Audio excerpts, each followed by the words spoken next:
Menjadi catatan tersendiri juga bahwa sumur-sumur migas yang berproduksi sering juga mengalami kendala teknis. Makanya perlu dilakukan perawatan terhadap sumur migas yang ada.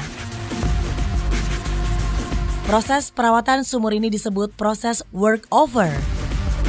Biasanya dipakai rig yang ukuran kecil sekitar 250 horsepower. Cirinya adalah rig jenis ini truck mounted alias diangkut nempel dengan truk. Perawatan ini dilakukan melalui treatment dengan chemical ataupun dengan aneka tools khusus. Pengecekan terhadap tekanan dan temperatur di bawah sumur adalah hal yang selalu dilakukan. Perawatan ini juga ada kalanya dilakukan dengan peralatan wireline, khususnya bila dilakukan perawatan skala ringan.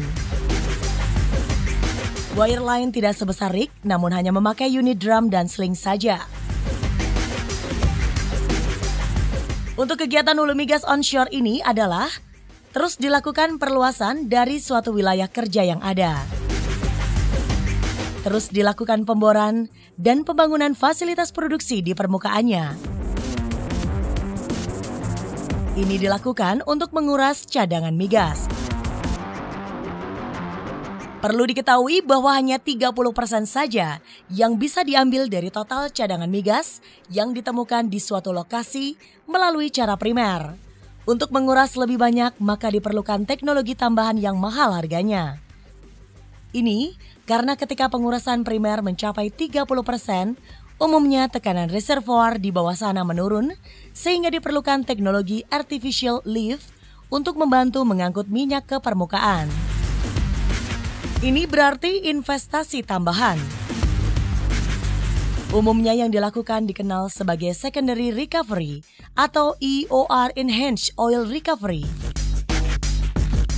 Salah satu caranya adalah dengan menginjeksi air ke reservoir di bawah sana, untuk kemudian tekanan tersebut akan membantu mendorong minyak naik ke permukaan.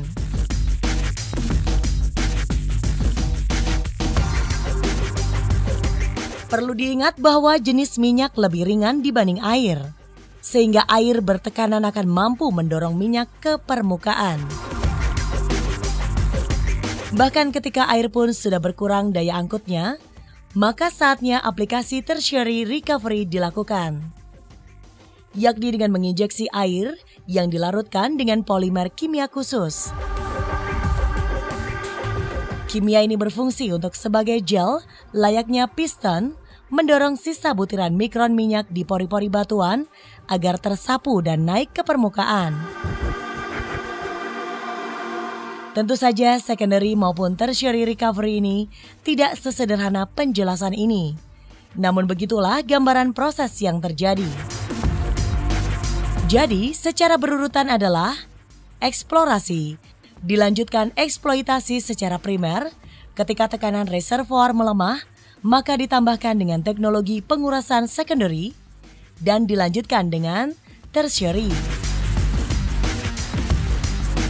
Namun ada kalanya, lapangan dengan cadangan minyak kualitas rendah harus langsung memakai teknologi khusus.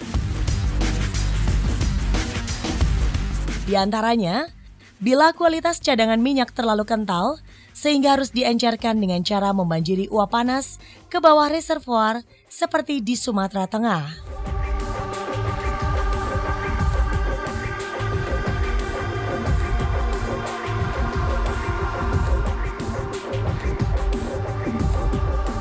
Ini tentu memiliki kompleksitas tinggi serta biaya investasi dan operasi yang sangat besar.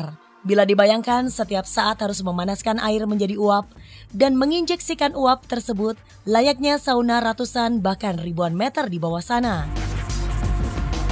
Sehingga butiran mikron minyak yang terperangkap di pori-pori batuan tersebut menjadi encer dan dapat tertekan naik ke permukaan.